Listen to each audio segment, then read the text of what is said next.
nosotros queremos construir el socialismo. Nos hemos declarado partidarios de los que luchan por la paz. Es sentido del momento histórico. Es cambiar. La teoría revolucionaria es fundamental para la revolución, para el impulso revolucionario.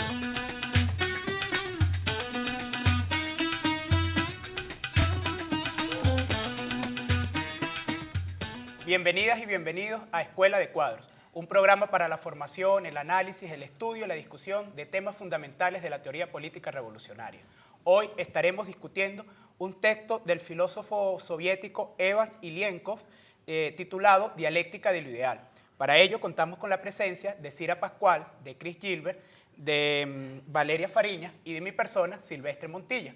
Y para que nos introduzca en este texto y nos hable acerca del autor, contamos nuevamente con la grata presencia del profesor Rubén Sardoya, a quien invitamos a que de inmediato nos haga una breve reseña de este autor, de este filósofo soviético, y que nos introduzca en este tema. Sí, muchas gracias por la invitación. Esta es la segunda vez que tenemos el gusto, la satisfacción, yo diría que el privilegio de conversar en este programa sobre quien a mi juicio es sin duda el más importante de los filósofos soviéticos, Evald Vasilievich Ilienkov, quien, por cierto, tiene una escuela sólida que aún pervive, que le dedica anualmente un seminario llamado Lecturas Ilenkovianas, realmente muy interesante y que puede ser apreciado en internet, lamentablemente en ruso. Por cierto, hablando de internet, entre todos los filósofos rusos, no solo soviéticos, todo indica que es precisamente Evald Ilienkov el que más entradas tiene, es decir, más interés despierta su obra, más trascendencia ha tenido, más allá de cualquier representación vulgar acerca de una filosofía monótona, gris, uniforme, existente en un país tan diverso, con tantas nacionalidades, con tantas tradiciones, como era la antigua Unión Soviética. Este texto es un texto especial en la obra de Ilienkov. Ilienkov, además de ser un revolucionario, y no cualquier tipo de revolucionario, además de ser un revolucionario culto, que es un rango específico, si se me permite la palabra rango, de la condición de revolucionario, que llegó con su cañón a Berlín, soldado de la Gran Guerra Patria, obtuvo la medalla de la Gran Guerra Patria en su segundo nivel por el heroísmo desarrollado en la guerra. Era un hombre de ciencia, era un hombre de pensamiento y era un hombre de cultura, que dedicó su obra a muchos temas, al tema de la educación, al tema de la comprensión de la personalidad, al tema de la cultura, al tema de la lógica dialéctica y la comprensión del método dialéctico de pensamiento y a otros muchos temas. Son célebres sus investigaciones como miembro de un equipo multidisciplinario de niños ciegos sordomudos, a los cuales mediante técnicas y métodos apropiados se les logró convertir en seres humanos plenamente desarrollados. Evald Ilienkov fue un filósofo soviético que nació a pocos años de la Revolución Rusa. Fue soldado en la guerra contra el fascismo y cuando llegó a Berlín visitó el monumento a Hegel en homenaje al gran filósofo prusiano. El trabajo filosófico de Ilienkov está enmarcado en el momento de la crítica al estalinismo, pero a diferencia de la práctica de la desestalinización que se instaló tras 1964, su crítica se concibió como un retorno al marxismo. Ilienkov fue crítico de la filosofía oficial de la URSS, el Diamat, que era de hecho un marxismo vulgar y positivista. El Diamat solía identificar el pensamiento y lo ideal con procesos fisiológicos. Por el contrario, Ilienkov, partiendo de elementos en la tradición filosófica, especialmente en la filosofía de Platón, Spinoza y Hegel, comprendió lo ideal como resultado de la actividad humana. Es un hecho objetivo y cultural. Para Ilienkov, un ejemplo de lo ideal es la forma de valor, forma que, según Marx, es resultado del trabajo abstracto humano, el trabajo que se encarna en productos cuyo destino es el intercambio mercantil. El trabajo de Ilienkov fue a veces mejor recibido entre psicólogos que filósofos. y hubo resonancias importantes entre el pensamiento del filósofo soviético y la escuela de Leontiev y Rubinstein, conocida por su teoría de la actividad. Sin embargo, a mi juicio, el tema central, el aporte decisivo, lo más importante en la obra de Ilienko es la solución de todo punto original basada en el pensamiento histórico-filosófico de más avanzada que cristaliza en el pensamiento de Marx sobre lo ideal. La dialéctica de lo ideal, un ensayo relativamente breve, publicado post-mortem, no se publicó en ruso. En su vida, Ilienko, que había nacido en 1924, muere, se suicida. En 1979, este texto lo estuvo escribiendo durante largos años. Se calcula que fue escrito entre 76 y 77, pero nada excluye que hasta el último momento de su vida lo haya estado corrigiendo. Había tenido una edición parcial mutilada en inglés, primero en inglés incluso que en ruso, pero de forma íntegra solo aparece después de su muerte en época de la perestroika y con sucesivas ediciones que lo han ido completando posteriormente. Si se le quiere consultar en español, Escuela de Cuadros lo va a poner en internet. Insisto, a mi juicio este es el punto clave, el punto medular del pensamiento de este insigne filósofo, su mayor aporte al pensamiento histórico-filosófico universal. Una pregunta, Rubén. Evidentemente es un tema grueso, difícil de abordar, el tema de lo ideal y con un nivel de abstracción importante en el texto. ¿Por qué leer este texto? ¿Cuál es su implicación? Brevemente, si nos puedes comentar cuáles podrían ser sus implicaciones revolucionarias. ¿Por qué un revolucionario, un cuadro, tiene que leer este texto? Yo creo que el problema de lo ideal no es cualquier problema. Es un problema clave, central en la historia del pensamiento universal, en la historia de la filosofía y en particular en la concepción materialista de la historia, en la visión de Marx sobre la sociedad. Quien asuma con Lenin que el marxismo está hecho de una sola pieza de metal, donde sus elementos o momentos integrantes no son simples partes, sino momentos orgánicos, una totalidad, a mi juicio debe partir de una comprensión clara de la concepción materialista de la historia, que no es otra cosa en esencia que la comprensión materialista o histórico-materialista y dialéctica de lo ideal. Para Ilienko, aquel célebre problema que se conoció a partir de un fragmento del segundo capítulo de Ludwig Feuerbach y el fin de la filosofía clásica alemana de Engels, lo que se conoció como problema fundamental de la filosofía y que tan vulgarizado fue en los manuales, en los cursos del marxismo vulgar, del marxismo que se hizo dominante en el antiguo campo socialista. Para Ilienko ese problema es en esencia el problema del ideal, el problema de la comprensión de lo ideal como una forma específica de la realidad que sin embargo acusa una naturaleza a tal punto dialéctica que hace que se le confunda incluso con su contrario, con lo material. Yo creo que si se quiere entender conceptos claves en la concepción materialista de la historia, como el propio concepto de idealismo, como el propio concepto de materialismo, si se quiere entender los conceptos de ideales sociales, los revolucionarios luchamos por llevar a la vida nuestros ideales sociales, si se quieren entender conceptos claves como ideología, como hegemonía, conceptos como fetichismo, como enajenación, es necesario partir de una comprensión científica, dialéctico-materialista de lo ideal. No se trata del saber por el saber, no se trata de hacer culto a las verdades abstractas, se trata de avanzar de lo general a lo singular, para que no nos ocurra, como alertaba Lenin, que nos pongamos a tratar los problemas singulares sin haber tratado antes los generales.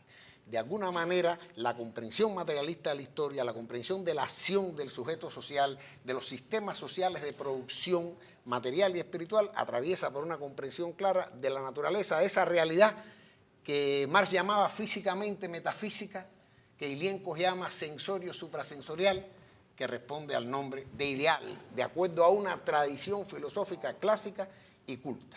No se trata de un punto de llegada, se trata de un punto de partida. Por aquí debemos avanzar hacia temas cada vez más concretos que nos ofrezcan una visión integral de la concepción materialista de la historia. Es mi punto de vista y pienso que es la idea que subyace en este ensayo de Ewald Ilienkov. Quizás es útil contrastar el pensamiento de Ilienkov con el sentido común. Y el sentido común, creo, por lo general, se imagina que el pensamiento es algo que pasa en el cerebro, que si tú abres la cabeza o con un MRI o con rayos X, tú puedes encontrar un órgano que allá son los secretos del pensamiento. Y por supuesto, el concepto del sentido común tiene vertientes filosóficos como en Locke y otros filósofos de Descartes, pero el planteamiento de Ilienkov es totalmente lo contrario, ¿no? Correcto. Por cierto, recuerdo que se dice que el sentido común es el menos común de los sentidos. Entendamos aquí por sentido común sencillamente la opinión general, lo que se conoce como opinión general, lo que los griegos llamaban doxa, la opinión, lo que se ha enraizado en la conciencia colectiva. Y efectivamente ustedes salen ahora a la calle, conversan con la gente y piensan que el pensamiento tiene una naturaleza fisiológica. Si quieres conocerlo, tienes que estudiar los procesos neurodinámicos, cómo se conectan en el interior de la cabeza esos conceptos. A partir de aquí, usted entendería lo ideal como un proceso meramente subjetivo que existe exclusivamente en la cabeza. El texto de Ilienkov apunta directamente contra este prejuicio subjetivo, sobre el cual, por cierto, descansan concepciones culturales como el racismo. Se dice que intrínsecamente, orgánicamente, determinadas razas son superiores a otras porque así está estructurada su morfología, su fisiología, en particular su sistema nervioso superior y su propio cerebro. Sobre esta base se enraizan conceptos y proyecciones políticas y culturales como el sexismo, que habla de la inferioridad de la mujer, incluso algunos argumentando supuestamente que la media de la mujer, el cerebro de la media de la mujer pesa 100 gramos menos que el hombre y por lo tanto ella es menos inteligente. Sobre esta base incluso se sustentan posiciones sacrílegas, porque no tengo otra manera de llamarlas, como la de aquellos que a mi juicio profanaron el cerebro de Lenin después de su muerte, tratando de estudiarlo para describir, para encontrar la causa de su genialidad. Y me cuentan, no lo he leído, me cuentan que llegaron a la conclusión de que la genialidad de Lenin descansaba en que la fisura de su cerebro, esas estructuras que se ven habitualmente en las fotos, en las imágenes del cerebro, eran más profundas que la de los humanos mortales comunes. A diferencia de esta visión fisiologista, según la cual el pensamiento es una función del cerebro, a diferencia de lo que decía Lenin, que decía piensa no el cerebro, piensa el hombre con ayuda del cerebro, y podemos decir además que piensa con ayuda del hígado, piensa con ayuda del riñón, piensa con ayuda del estómago, piensa con ayuda del cerebelo, piensa con ayuda de la mano. Y una persona que padece de hepatitis sabe que piensa también con el hígado, piensa el ser humano inserto en un sistema de relaciones sociales determinadas. Es cierto que esa es la opinión generalizada. Es cierto que eso es lo que domina, no solo en el llamado sentido común, sino en muchas ciencias sociales, como la psicología, como la antropología. La idea de que se va a descubrir la esencia del pensamiento y de lo ideal, porque ¿qué cosa es el pensamiento? El proceso de producción de lo ideal, hurgando en el interior del cerebro.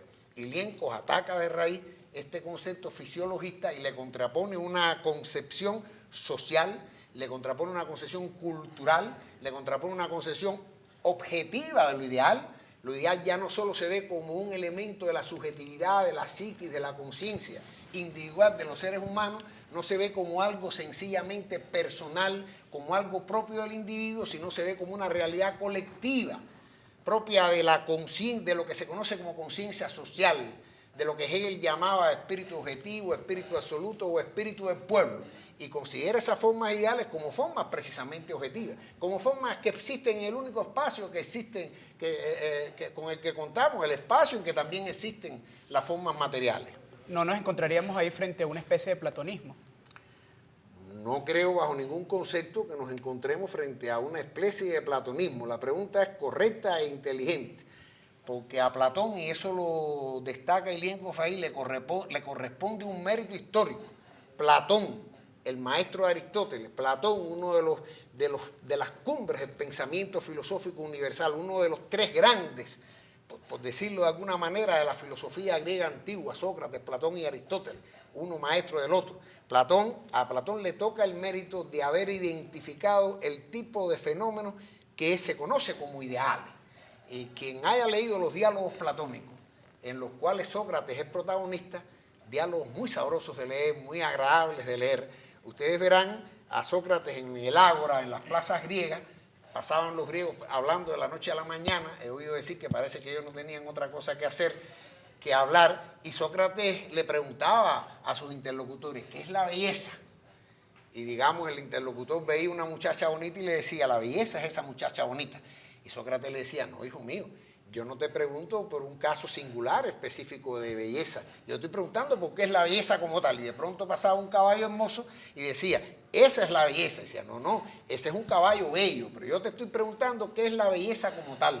Te estoy preguntando qué es aquello que una vez que tú se lo pones a algo, lo consideras bello. Eso es una realidad objetiva, esa no es tu percepción aislada. Platón explica esto, Platón identifica ese género de fenómenos, Platón a ese género de fenómenos le llama eidos, que ha sido traducido como idea.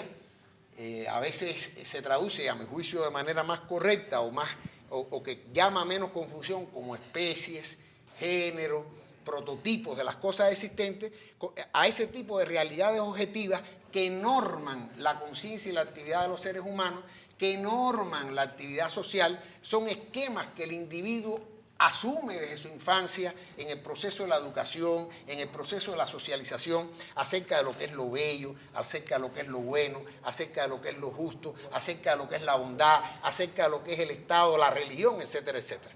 El idealismo platónico y hegeliano consiste en que lo ideal se constata objetivamente como una realidad objetiva, pero no son capaces de explicarlo y lo consideran ideas desencarnadas que existen con independencia de los cuerpos materiales. El materialismo consiste en el reconocimiento de la objetividad de lo ideal y en su explicación científica. ¿Podemos hablar de eso? En el siguiente corte hablaremos de eso, y también creo que la compañera Valeria tiene una pregunta para allá, para este siguiente segmento. Entonces, estamos estudiando a Ilienkov, un texto que se llama Dialéctica de lo ideal en Escuela de Cuadros. Cuando volvamos, continuamos con la discusión.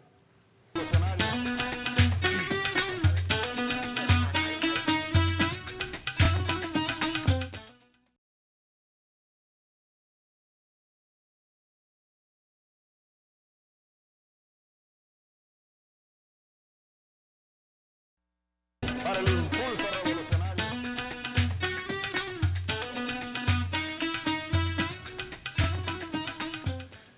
Seguimos en Escuela de Cuadros. Estamos estudiando el texto Dialéctica de lo Ideal, de Ilienkov, y le vamos a pedir al compañero Rubén Sardoya que nos explique primeramente qué significa lo ideal para Ilienkov. ¿Por qué? Porque habitualmente creemos que lo ideal se reduce a los fenómenos de la conciencia o a lo psíquico, o también consideramos que que lo ideal es el mundo de las ideas, es decir, esas cosas que no existen, de hecho, tal cual lo concebía el empirismo. Contrariamente, lo que plantea Ilienkov en el texto es que lo ideal y lo material son categorías de fenómenos opuestas por principio y que son categorías de fenómenos científicas y rigurosas sobre las cuales se cimentó el materialismo histórico en la comprensión filosófica entre el problema del pensar y el ser, pero también entre el problema entre lo ideal en general y lo material en general. Sí, bueno, muchas gracias. Debemos insistir en una idea que decía la compañera Cira al inicio, de que este es un texto difícil, de difícil lectura, y que lo ideal es una categoría de difícil comprensión, sobre todo por el sistema de representaciones prejuiciadas que existen al respecto y estereotipadas, que lo identifican con lo que ocurre en el interior del cerebro humano. Se trata de una categoría bien compleja y que además, como explicamos en el segmento anterior, está en el centro de la concepción materialista de la historia. Está en el centro de la concepción marxista de la historia, de la sociedad, de la cultura. está en el centro de la concepción del capitalismo y de todas las formas del valor que como demuestra Marx, son ideales. Está en el centro de la comprensión del proceso de enajenación, fetichismo, explotación y dominación característicos de la sociedad capitalista. Una categoría sin la cual es imposible comprender fenómenos de esa envergadura y de esa naturaleza, por supuesto, es de difícil comprensión y requiere aplicación y estudio. Nosotros, más que tratar en estos 15, 12 minutos con que contamos en este segmento de explicar la categoría de lo ideal, queremos invitar al lector a estudiar, a aprender con el sudor de su frente directamente desde el texto que se está colocando en este momento de internet, y nosotros queremos dar algunas pautas, algunas pistas para su comprensión, como ayuda para el estudio individual del televidente. Lo primero es que lo ideal y lo espiritual son sinónimos. Cuando se habla de lo ideal, se está diciendo lo espiritual. Cuando se habla de producción de ideas, se está hablando de producción espiritual, y eso está presente en cada uno de los momentos del ensayo de Ilienkov. Lo segundo, a lo cual hacía referencia la compañera Valeria, lo ideal es opuesto a lo material. Esto es una premisa. Cuando los fisiologistas intentan encontrar lo ideal hurgando en el interior del cerebro, no van a encontrar allí otra cosa que no sea glándulas, huesos, células grises y, como se dice vulgarmente, mondongos. En el cerebro, en la organicidad del cuerpo humano, no hay un ápice de idealidad, no hay un gramo de idealidad. Lo material no es ideal, lo ideal no es material, lo ideal es opuesto a lo material, aunque existe en el mismo espacio en que existe lo material. Y el problema ese famoso, fundamental de la filosofía, no es simplemente el problema de decir que uno es primario y el otro secundario, y que el mundo es conocible o no, sino el problema de delimitar en el único espacio existente las formas netamente materiales y las formas ideales, las formas que son productos de la actividad, del trabajo y de la cultura humana. Otro elemento que es importante, insistir en que Ilienkov muestra el proceso de transformación de lo material en ideal. Lo material se transforma en ideal, y ese proceso de transformación que tiene lugar cada día, en cada minuto, cada segundo, en cualquier lugar, en cualquier espacio cultural, se llama idealización de la realidad. Los seres humanos idealizamos todos los objetos con los cuales interactuamos, si no, no podemos comprenderlo. Todos los objetos que entran en la órbita de la actividad humana tienen una naturaleza ideal, en ellos está la huella de la actividad que los produjo. Y una persona culta, un hombre o una mujer culta, es aquel que es capaz de ver en el objeto la actividad que lo produjo y no atribuirle al objeto las cualidades que son propias de la actividad, lo cual es fetichismo en cualquiera de sus formas de existencia. Lo otro ya se habló en el primer segmento. Lo ideal es objetivo. Lo ideal no es el mundo de la subjetividad, lo ideal no es el mundo de la conciencia, no es el mundo de la voluntad. El mundo de la conciencia, el mundo de la voluntad, el mundo de la subjetividad del individuo es un reflejo de las formas ideales objetivas producidas colectivamente por los individuos y que en su conjunto integran lo que se ha denominado conciencia social, o Hegel llamaba espíritu objetivo, espíritu universal, espíritu absoluto o espíritu del pueblo. Otro elemento en el cual insiste Ilienkov. Sí. En realidad, en relación con este punto, me parece importante porque es complejo que lo ideal, la cuestión de lo ideal y lo objetivo, y el vínculo que establece con el lenguaje, Ilienkov, ¿no? Si puedes precisar ahí un poquito, creo que nos puede ayudar a entender, a darle ese giro. Por cuanto lo ideal, Ilienkov insiste en que por cuanto lo ideal existe en el único espacio que existen las cosas también materiales, constantemente se confunde con lo material. Y muchas veces lo ideal se confunde con lo material y el pensamiento se confunde con el lenguaje. A una persona se le dice piensa y él echa a andar su discurso interior y se concibe que ese discurso interior, que es netamente material y que se puede expresar como este de ahora en discurso exterior, es el pensamiento. No, el pensamiento se objetiva en el lenguaje. Lo ideal nace con la maldición estoy parafraseando más, de estar embarrado de lo material. Lo ideal siempre existe en formas materiales. Existe en la forma del lenguaje, el lenguaje no solo articulado, el lenguaje mímico, existe en la forma de las representaciones escultóricas, pictóricas, en las pinturas, existe en los templos, existe, dice Ilienko, existe lo mismo en la forma de los templos, que en las decoraciones de los juguetes infantiles. Existe en un cuadro que está representando al Libertador o en uno que representa a Hitler en correspondencia con las diferentes ideologías. Lo ideal es objetivo, pero no existe al margen de los objetos. Lo ideal existe como la forma que deja la actividad humana en el objeto. Siempre vive objetivado. Entonces, continuamos. Lo ideal, dice Ilienko, es una realidad al mismo tiempo sensorial y suprasensorial. O como dice Marx, analizando esa forma de idealidad clave en el capital, que es el valor, porque todas las formas del capitalismo son formas de valor metamorfoseadas.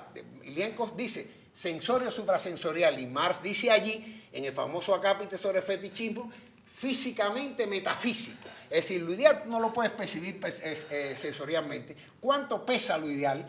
¿Cómo huele lo ideal? ¿Dónde existe lo ideal? ¿De qué color es? ¿Dónde existe? Existen los propios objetos de la realidad, pero tú no los puedes percibir sensorialmente, porque él ni se oye, ni se escucha, ni se saborea. Existe, y es otra de las determinaciones importantes que quisieran que el televidente tenga en cuenta, existe como una relación de representación, relación de representación entre dos objetos materiales, uno de los cuales, sin dejar de ser lo que es en su materia, empieza a representar la naturaleza del otro. Yo tenía por aquí, por ejemplo, un billete de 100 bolívares. Yo invito al televidente a ver aquí 2 cervezas. Andan a 50 bolívares. En este objeto material, que no deja de ser lo que es un papel con dibujos y con determinadas peculiaridades para que no sea falsificado, vive idealmente, porque el dinero es el equivalente universal de los valores, es decir, de todas las formas ideales producidas en el capitalismo, vive idealmente representada. 2 cervezas, ojalá que por mucho tiempo, y que pronto represente 4, en lugar de que represente una sola. Son relaciones de representación. Usted ve al embajador de Tanzania y está viendo a la patria tanzana, a la nación tanzana representada idealmente en el cuerpo orgánico de ese individuo, que no deja de ser quien es. No deja de ser ese individuo que viste con un traje y una corbata, que tiene una esposa, que tiene hijos, que le tiene determinados gustos. Él, sin dejar de ser lo que es, empieza a representar otra cosa. Esa relación objetiva, que no está en mi cabeza, está en mi cabeza porque en mi psiquis y mi voluntad refleja lo que existe objetivamente. Esa relación objetiva le pertenece al propio individuo. De modo que insiste Ilienko en que lo ideal es una relación de representación por la cual un objeto, sin dejar de ser lo que es, representa a otro. Además es universal. En esa relación cobra materialidad lo ideal. Correcto. Cobra material. Lo ideal vive materialmente, se expresa materialmente. ¿Dónde va a existir? ¿Dónde puede existir? ¿Qué es lo que representa, en una corona Rubén? Está representada la idea de la realeza. En una muchacha hermosa, y me excusan, no hay machismo aquí, puede ser un galán también hermoso, está representada la idea de la belleza. En una balanza está representada la idea de la justicia. En una flor de lis está representada la idea de la realeza. Y en ese proceso de la materialización, lo ideal determina la cultura. Correcto, lo ideal se presenta, vale, es otra de las determinaciones importantes sobre la cual quería llamar la atención para el televidente. Lo ideal se presenta como una forma de la cultura. Un objeto está idealizado allí donde cumple una función en la cultura humana. Y comprender eso y comprender la idealidad del objeto significa comprender la función que cumple el objeto en la cultura humana. Si yo tengo este teléfono en la mano, yo no lo uso para tirárselo por la cabeza al adversario, como podría ser un individuo inculto que no conozca la función del teléfono. Yo soy capaz de desobjetivar la actividad que un batallón de ingenieros, científicos, técnicos, obreros y hasta capitalistas han objetivado aquí y relacionarme con él de forma culta, es decir, utilizarlo para oír. Otra determinación importante es que lo ideal es universal. Si yo me emborracho y veo monstruos verdes, esas son mis representaciones subjetivas imaginarias. Esos estados efímeros de mi conciencia, en modo alguno pueden ser llamados ideales. Esas son aberraciones psíquicas, o como usted le quiera llamar. Las ideas son siempre objetivas y tienen un valor universal para todos los individuos. Ayer cruzábamos una calle y veíamos una señal de tránsito verde y otra roja. Y yo le decía, ahí tienes una forma ideal objetiva que te indica a ti cómo tienes que actuar, cuándo tienes que detenerte, cuándo tienes que avanzar, y esa idea regula tu actividad. Existe todo un sistema de normas de cultura, una normatividad, un sistema de esquema, de estereotipos que tú adquieres en tu formación nacional, en tu formación de clase, en tu formación de género, que eres heredero de la tradición histórica que está encarnando en ti, que tú asumes y que te permite a ti orientarte como un individuo culto en un sistema determinado. Eso puede ser permeado por la ideología del capital, por la ideología de la burguesía, o puede ser permeado por valores de solidaridad entre los seres humanos, antiimperialistas, anticapitalistas, contra la explotación, contra todo género de enajenación o contra todo género de fetichismo. Todo está en las formas de idealidad con las cuales cada individuo y generaciones de individuos y grupos de individuos se socializan. Son formas universales que el individuo acepta y a las cuales está obligado a servir, si se me permite la expresión. Tiene que adecuar su actividad a esas formas con tanto rigor como a sus necesidades fisiológicas. Rubén, uno de los pasos más interesantes en el argumento de Linkoff me parece que es cuando acude al tratamiento, a la crítica del fetichismo en Marx, la crítica del fetichismo de la mercancía. Incluso hay una cita aquí en el texto que voy a intentar leer. Dice que la idealidad de la forma del valor es el caso más típico y característico de la idealidad en general.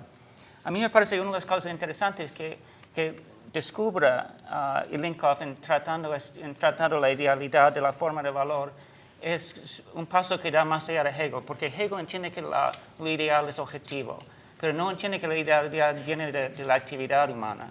Entonces es a través de ver cómo el valor es un producto del trabajo o el trabajo abstracto que se entiende, o que Linkoff puede dar el paso de entender la importancia de la actividad humana en producir lo ideal. Muy correcto y muy clara tu comprensión, a mi juicio, de la idea que está transmitiendo Ilienko. Ilienko demuestra que el idealismo, ¿qué es el idealismo?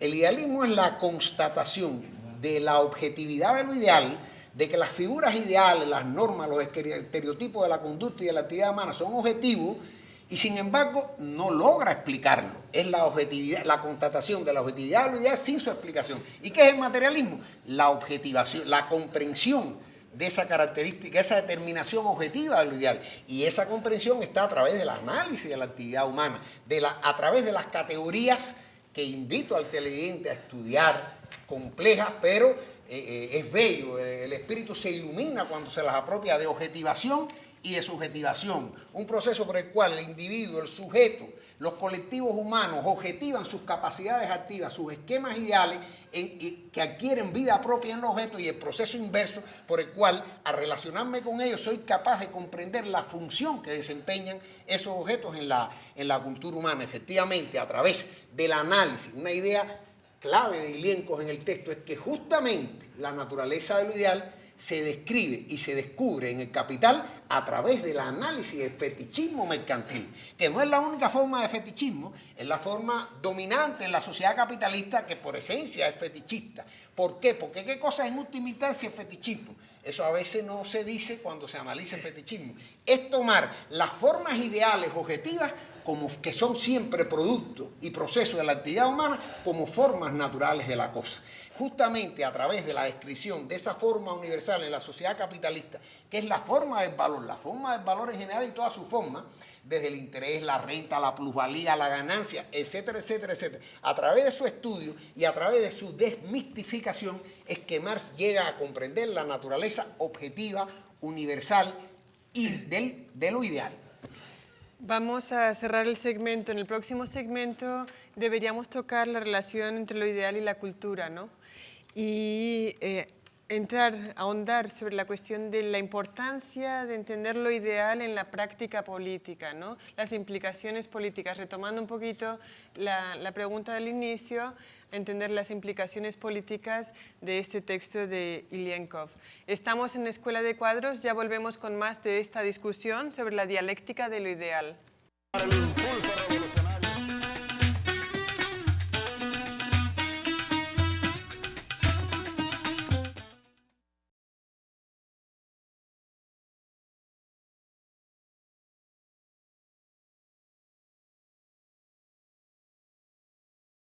Para el impulso revolucionario.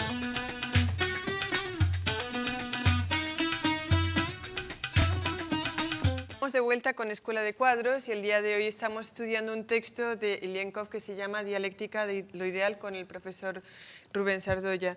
Rubén, lo ideal, hay una relación entre lo ideal y, por ejemplo, las normas, las reglas, etc. Queremos llevar esto un poco más a lo concreto, esta discusión un poquito más a lo concreto. En su práctica cotidiana, Ilienkov hizo trabajo con ciegos sordomudos. Evidentemente, para incorporar a los ciegos sordomudos a la sociedad, una sociedad que tiene una serie de ideales específicos universales a esa sociedad, es necesario incorporarlos a la cultura. Y entonces me interesaría que trabajases un poquito, que nos expliques por qué la práctica filosófica de Ilienkov le lleva a esta práctica específica en la cotidianidad y cuál es la relación entre lo ideal y la cultura expresado en esta práctica específica con los niños ciegos, sordos y mudos. Ilienkov parte de la idea de que los individuos se apropian del mundo, de las formas ideales, de todo el sistema de normas, esquemas, estereotipos, formas de conducta a través de su socialización, en particular a través de la educación. Ilienkov es un gran educador y es además, él nunca se hubiera llamado así, pero además incursionó de manera muy sólida en el tema de la psicología y de la formación de la personalidad. Imagínense ustedes seres humanos que vienen al mundo con todo un sistema de órganos de premisas fisiológicas atrofiadas. Esto va también contra el fisiologismo al que hacíamos referencia anteriormente. Individuos que solo se relacionan con el medio a través del tacto y el gusto. No oyen, no ven, no hablan. Y es necesario incorporarlos al mundo de la cultura. Un equipo interdisciplinario en el cual Ilienkov era el que aportaba los elementos lógicos decisivos en la comprensión de la naturaleza de lo ideal, se logró crear un sistema de comunicación a través del tacto por el cual se le fue introduciendo a los niños ciegos sordomudos todo un sistema de valores, de conocimientos, de esquemas que en la edad adulta, que en su proceso de desarrollo, los hicieron equipararse con cualquier ser humano, con su aparato fisiológico completo. Porque la idea fundamental es que lo ideal no nace espontáneamente del cerebro. Niños educados, criados entre fieras, no educados, criados entre fieras, jamás aprenderán a pensar, jamás aprenderán a hablar. Se conoció de estos casos, murieron como puras fieras, porque la fisiología es una premisa necesaria. Sin los aparatos fisiológicos adecuados es imposible que surja el pensamiento, la actividad productora de formas ideales. Pero es una premisa necesaria, pero insuficiente. No es suficiente. Ese aparato para que aparezca el pensamiento y lo ideal, ese aparato fisiológico tiene que insertarse en un mundo de formas culturales objetivas que existen independientemente. Y por eso es su idea de que en todo proceso revolucionario, un momento decisivo, por no decir el decisivo, es la transformación de los procesos de socialización de los individuos que les sean capaces de sustituir todo el sistema de esquemas, reglas, normas, estereotipos, aspiraciones, sueños, valores, heredadas de la sociedad antagónica, heredadas del antagonismo social, en particular heredadas del mundo donde domina el capital, el mundo de los valores burgueses, y sustituirlo por otras formas de ideales. Es un proceso extraordinariamente complejo. Para Ilienkov no cabía duda de que una revolución social no es simplemente un proceso por el cual se derroca la burguesía y se le expropia. Eso es un punto de partida, y a veces ni siquiera un punto de partida, pero este es otro tema. Una revolución social, como dice la entrada de este programa, es cambiar todo lo que debe ser cambiado. Es una transformación gigantesca en todo un universo de normas de carácter político, pero también de carácter jurídico, de carácter ético, de carácter religioso, de carácter científico, filosófico, esquemas de vida, normas y hábitos de comunicación, rituales elementales entre los seres humanos que van desde darnos la mano o un beso en la mejilla al encontrarnos hasta saludar la bandera. Cambiar todo un universo de formas culturales, una genuina revolución cultural sobre la que el comandante Chávez, sobre todo en los últimos años de su vida, habló tanto e insistió tanto, y a la cual dedicó una cantidad ingente de esfuerzo con las campañas de alfabetización, empezando por las campañas de alfabetización, toda la gigantesca obra cultural que encabezó y que introdujo en este país, y la creación en la esfera del arte, de la cinematografía, de la poesía, del teatro, en la esfera de la creación de un sistema de normas diferentes a las heredadas por el capitalismo. Entender la naturaleza de lo ideal como una forma cultural objetiva es una precondición para encaminar todo un sistema de acciones adecuado a la persecución de fin de transformar a los seres humanos, que es la principal obra de una revolución. Cuando Lenin tomó el poder, cuando los bolcheviques tomaron el poder en la Rusia soviética atrasada, con la aplastante mayoría de la población analfabeta, Lenin decía, tenemos el poder está en los soviets, tenemos el dominio económico, ¿qué es lo que nos falta? Cultura. Eso es lo que nos falta. ¿Y quién ha dicho que no podemos, desde el poder tomado por vía revolucionaria, crear las premisas culturales que en otros países hubieran antecedido a la toma del poder, según los esquemas tradicionales clásicos del socialismo? Se trata de transformar culturalmente a los seres humanos, de cambiar su mundo de ideas, su mundo de objetivaciones ideales, su mundo de esquemas, reglas de conducta, de pensamiento, de aspiraciones, de sueños y de voluntades en persecución de determinados fines. Una pregunta rapidita allí. Me imagino que lo ideal no se transforma simplemente por la voluntad y por la educación, también debe ir acompañado, y de alguna forma eso queda latente en el texto, por transformaciones en las relaciones materiales, ¿no? O sea, no solamente es la educación, no solamente es la cultura, también es la transformación de lo material, que implicaría la transformación en el esquema de lo ideal en cuanto a la revolución. Es la transformación de la cultura material y espiritual de la humanidad. Es la transformación de todo el sistema de jerarquías sociales que son formas ideales.